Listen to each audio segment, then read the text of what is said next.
Welcome to Red, White, and You, KVUE Storytelling Initiative, highlighting everyday people right here in Central Texas, whose active service, generosity, and leadership are strengthening their communities and the country. In honor of America's 250th birthday, we're celebrating Central Texans who go above and beyond for their community. Join us now as we look at some of the remarkable people right here at home who volunteer in service to others. Let's get started. I live in the North Loop area, so it's like a 30-minute drive usually. Once a week, on her day off from her serving job, that 30-minute drive lands Lena Bodefsky here so she can serve in a different way. If you have the time and you have the ability to, I think it's really important to be involved in your community in whatever way you think is helping people.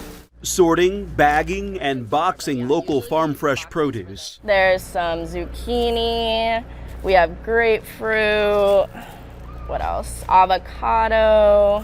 For people she has never met who may otherwise go without. I think at the baseline, food is something everybody should have access to, especially fresh local produce. And in a city, it is harder, especially in certain zip codes. It's the reason why Lena chose this place in Cedar Creek to give her time and her energy, a mission that aligned with her values and gave her the means to help in some way. Sometimes if you're working 3 jobs to make ends meet, if you've got a big family, if you don't have a full service grocery store in your neighborhood, and you've got to ride the bus to go to the grocery store, there's a lot of reasons people may have limit to access. Michelle Akindia is the education director at FarmShare, a nonprofit teaching farm which not only aims to grow young farmers and attract new ones to the field, but also to distribute fresh produce to households around the Austin area. And in particular, we have a contract with the City of Austin for a program called Fresh for Less, where we do home delivery and we do mobile markets that pop up in underserved neighborhoods that have been identified by the City of Austin as having barriers to food access. Yeah, so these guys. That's where Lena's helping hands come in, getting vans stocked for the Fresh for Less program, which serves 22 zip codes in Travis County. It takes a lot of work to actually get the food from the farm to someone's home. It's the work of getting the food from the soil all the way to someone's plate. And so we really appreciate our volunteers that come out to help with the packing. The farm covers 13 acres and produces roughly 50,000 pounds of food every year. And being in this space away from the city has allowed Lena to grow her community. I grew up in a rural area, so I like being out here. I like talking to everybody who works here. Lena recognizes in the grand scheme of things here, she's but a small worker bee in a larger hive operation. And I'm kind of just like a helping hand. So I feel like I'm helping the organization kind of help people, if that makes sense. But knows the work she puts in and the contributions of everyone at FarmShare is truly making something so sweet.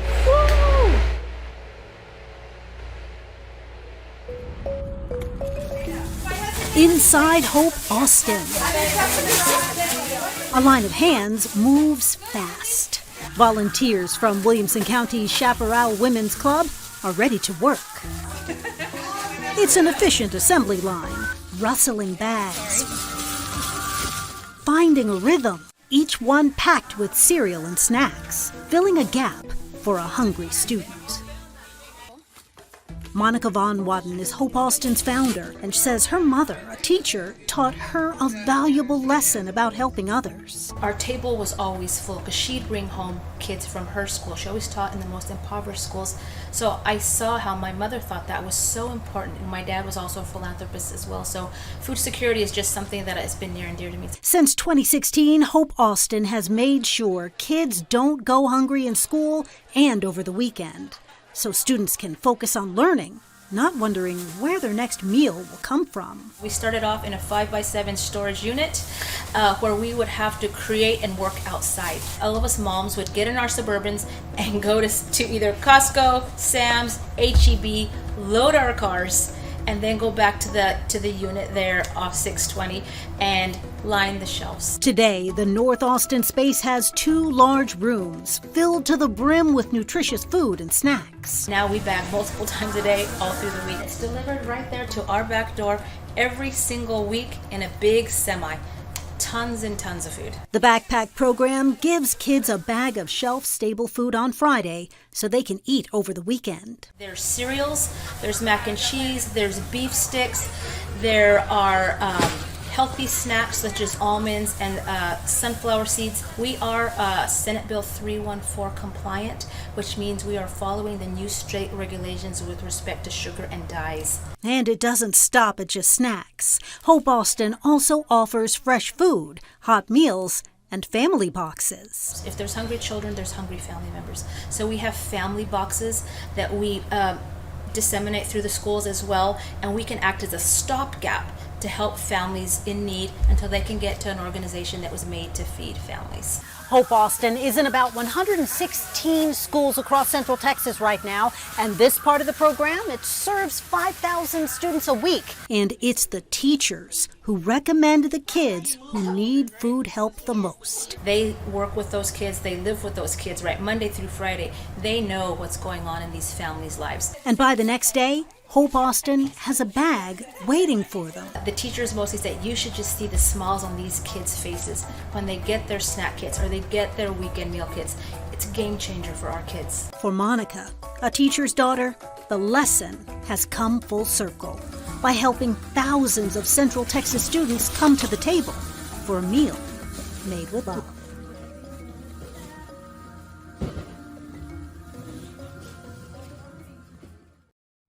In Dripping Springs, there is a Hall of Heroes, so to speak, a place for anyone who has served this country to find community and conversation.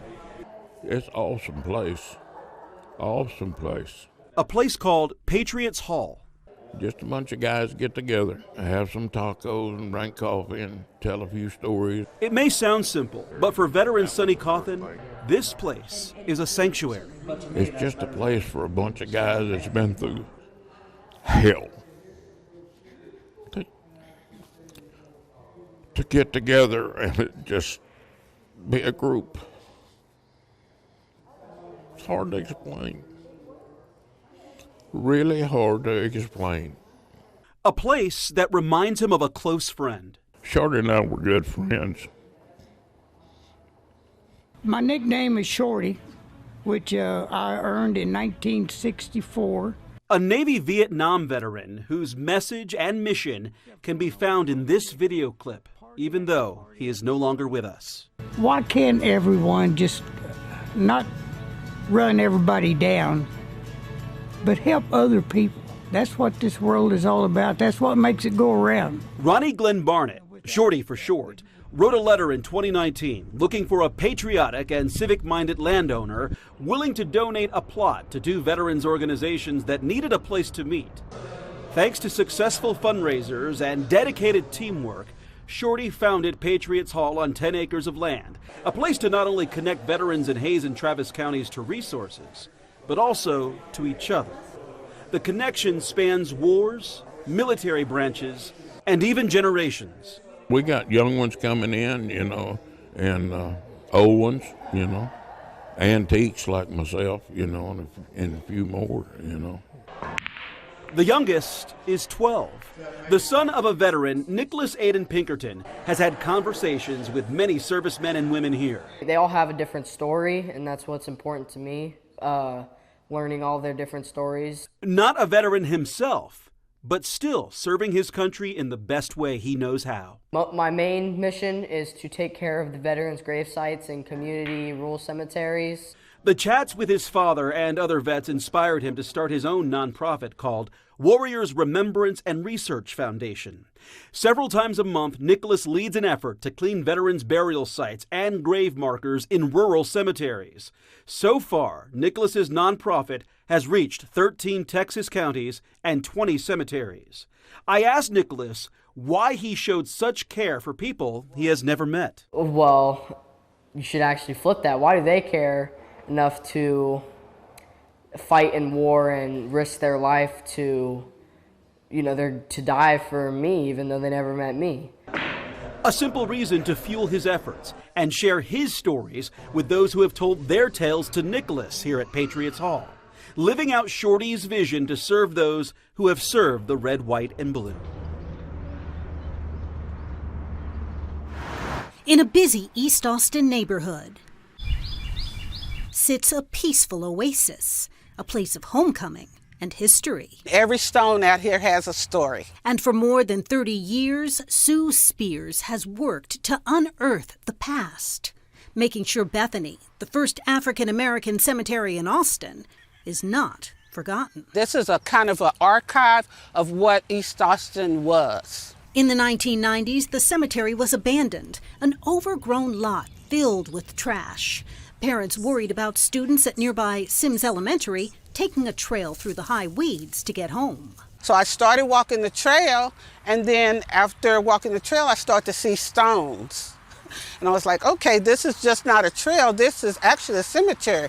And it was really shocking to me because I am a native Austinite, went to Sims Elementary School, lived in this neighborhood my whole life, and didn't realize that this was a cemetery or the significance of it. Spears made it her mission to bring this sacred space back to life. These people lived through slavery, emancipation, Jim Crow, and for them not to have a decent place to be buried, that really bothered me. Spears and other volunteers have spent countless hours mowing the grounds, cleaning and restoring headstones, discovering the stories of those laid to rest here, from prominent East Austin families to others with ties to the University of Texas. The students, when he passed, raised money and bought this marker for him. There are Buffalo soldiers, business owners, service members, those who endured slavery, and beloved children. She even helped add QR codes on some graves so people can dig a little deeper to find out more about their lives. We have people that just want to learn the stories. And Spears is still working to figure out others whose names and gravestones are lost to time. While she's busy preserving the past, there's also the future to think about. There's plans for a massive new development to be built next door. Spears worked with developers and the city to make sure the cemetery remains untouched. They're going to put up a nice fence for the cemetery. They're going to build a dog park on their property, so people will be less likely to walk their dogs and their animals in the cemetery grounds. One of the biggest things was they're going to do a ground scrape on their property to make sure that they're not disturbing any unmarked graves, and that was really important to us. And Spears says she'll keep working to make sure these East Austin stories are never buried again.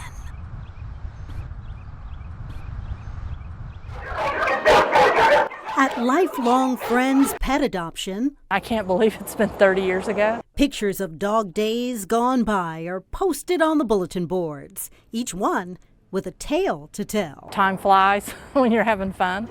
Come on in. They're reminders of Andrea Phillips' 30-year legacy of saving helpless and abandoned animals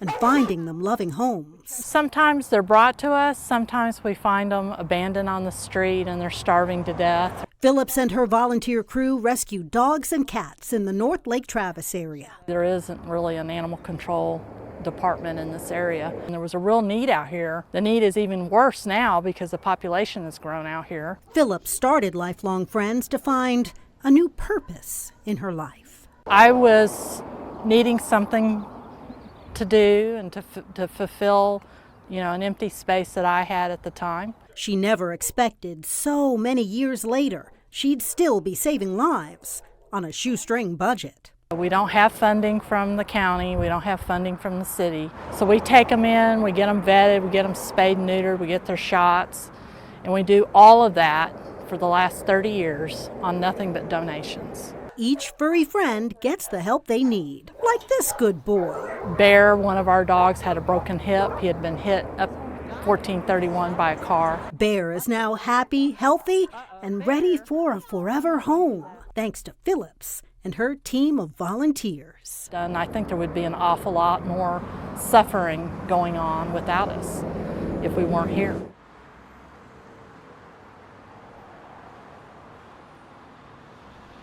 going. Yeah, it's 3 more lines.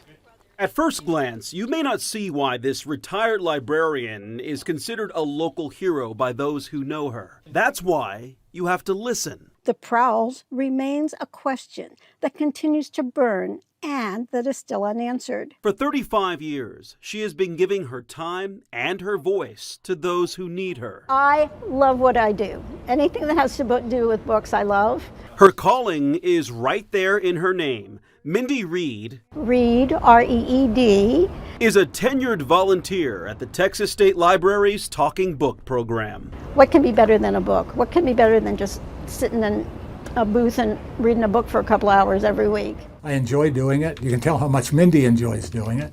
And it's just something fun to do that's helping people. Every Tuesday morning, Mindy and her volunteer sidekick, John Long, pick up from where they left off in this small studio to bring stories from the page to the ear for those who may otherwise have a tough time reading. Because they're sight impaired, maybe they have severe arthritis so they can't hold a book.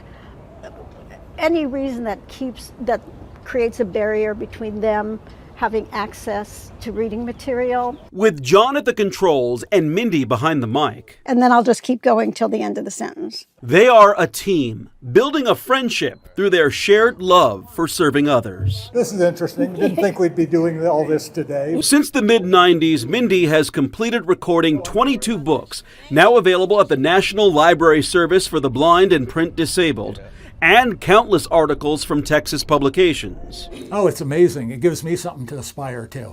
You know, I've been doing it 15 or 16 years and just so much more for her. Side by side, the two look up to each other for different reasons.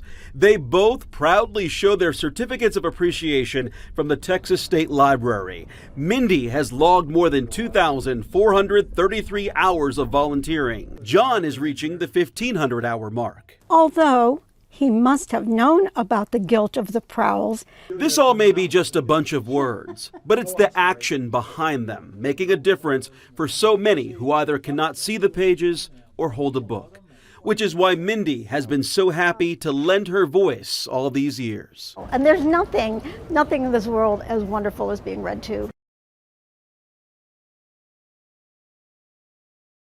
For more than 30 years, Austin Fire Chief Eddie Martinez has built a career around service, from burning buildings to ground zero after 9/11. But these days, it's not the calls. It's changed a little bit throughout the years. Or the rank that gets his attention most. Seeing all the devastation that I saw there, it's made me want to be sure the people I work with and around are very family oriented. Family. For firefighters, it's a word used often, and sometimes family becomes family. I remember going to the station all the time, being there when he went on calls. He would tell us about a lot of it, so I always kind of felt like we were in the process with him. There's fire and big red trucks, which are cool, but I feel like there was so much more that we found out later as we grew up into it. Eventually, the firehouse stopped feeling like just their dad's workplace. It started feeling like home, as both Alex and Ava, it was very surprising, are now Austin firefighters. That my kids, both of them wanted to follow my footsteps. It was a little bit of surprise, but I'm super proud. Proud, and still very much a dad. It is also a little bit weird. You walk in, especially when I was on probation, he would walk in or we'd go and see each other on calls, and it's like, hi, Chief, Dad, Chief? It can be definitely a little complicated trying to figure out how to navigate that line. At home, they're dad, brother, sister. At a fire, well, everything changes. There's a switch to flip, right? When you go to a fire, you turn on that professional mode and you get to work. And sometimes all three respond to the same calls. It's actually really cool. They are very happy. They get up and they have a smile on their face and they're going out the door. You know, both of them are very young in the fire department, and I've been able to witness them at fires and see the thought processes that they go through. But around the department, the Martinez name carries weight. Going to classes, coming back and talking to him about things that I'm learning or seeing or doing, and him saying, oh, I wrote the curriculum for that. But what matters most after all these years for Eddie is this. One of the things that retired firefighters talk about is missing the people in the job. They don't necessarily miss the job, they miss the people. And I feel like with them continuing in the fire service that, you know, they're still going to invite me over for dinner. 3 firefighters, 1 family, still answering the same call. But I'm super proud, and it makes me think I did something right. At least once a week, I'm one of these people that loves to drive. Tom Wheeler heads to We Are Blood on North Lamar So I'll get the empty ice chests and load them in the vehicle. to volunteer as a lifeline for others. My job is to come in, get a vehicle, drive to wherever the blood needs to be picked up and bring it back. Wheeler rolls out to places like Llano, Taylor, Lockhart, and Bastrop Like today, it'll be Round Rock. to bring donated blood back to the main location so it can be processed. There's a need for it in our community. That donated blood has to be back at the We Are Blood office within 4 hours. That's plasma. Blood is a very vital, precious resource, and you can't delay the delivery of it. I'm just happy that I get to do it. I feel like I'm helping out, and I know they've helped me out in the past. It's a debt of gratitude Wheeler says runs deep after blood donations helped his late wife during her health battle. She had required a heart transplant about 2.5 years into our marriage, and I really saw the need for blood, and I've been a regular donor and for years. One time when I was donating, I saw that they needed transportation specialists, and it was right up my alley. And Now, every mile he drives is his way of pouring back into a system that once poured life into his own family. I'm just like a little part, a vital part of the whole system. A system that keeps hearts beating across Central Texas.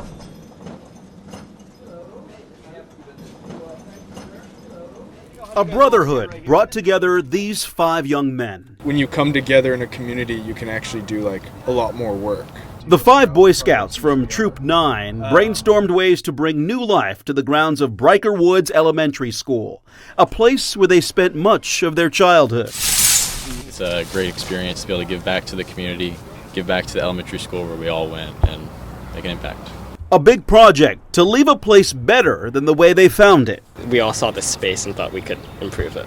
Before, it was like just a giant patch of overgrown grass. It was terrible, and there was burrs all over the place. So they got to work. Paul Devins led the charge to install these flower and vegetable beds for the school's garden. I had to remove all the weeds and tall grass that was growing here on all the paths. We had to mow and weed whack through all the paths. Each individual wheelbarrow, probably, 100 wheelbarrow loads, went down and brought all the soil up here. Trip Walker got to work too. For this project, as you can see in there, the chicken coop itself and the area surrounding it was my Eagle project. So I was in charge of refurbishing and redoing the pathways. Abe Gamble had his work cut out for him. Before we came in, these pathways were just filled with grass and dirt. It was up to your knees. And it was no small task in the summer heat. So we had to excavate all that dirt, take it down to the field, dump it. Then Abe and his crew spread tons of gravel over the area to carve out these walking paths. Usually it's wooden and it's not made to exactly block the sun, but more of like filter it. That's Solomon Stevens. He built this new pergola for the school's garden. Well, there was a similar sort of thing here before that was like rotting and falling down because these poles were made out of wood. So I made the poles metal, so hopefully they'll last longer than the one before it. I tried to make it like this just so it's pretty. And Jake Nichols made the finishing touches, refurbishing this fence running along the garden. A lot of these pieces of wood were like breaking and like it wasn't really doing anything as a fence. So I switched out a lot of pieces of wood, fixed a lot of the nails were very rusted, like it was like falling apart. So I fixed it up a lot. In the end, after countless hours and plenty of sweat, a rejuvenated garden for the school community to enjoy, and a finished endeavor to bring these scouts even closer together. This one's with them? That's them at Philmont. We couldn't have built any of this alone. Like I remember a lot of these projects we had like tons of people. It wasn't just us. We had a bunch of volunteers from within the troop and it was amazing. Really, like, these guys were some of the main contributors to my project, so I'm eternally grateful for them being able to come out and help me with my project, and it is beautiful to see us all working together. Goodwill and hard work paving the path to their Eagle Scout status, the highest honor and rank a Boy Scout can achieve. Once you're an Eagle Scout, you're always an Eagle Scout. It just means that we are upholding the values of scouting in our everyday lives, and we get to join a number of really, really amazing people who are also Eagle Scouts. We hope you've enjoyed this edition of Red, White, and You, KVUE's storytelling initiative, highlighting everyday people right here in Central Texas whose acts of service, generosity, and leadership are strengthening their communities and the country. Thanks for watching. And happy birthday, America.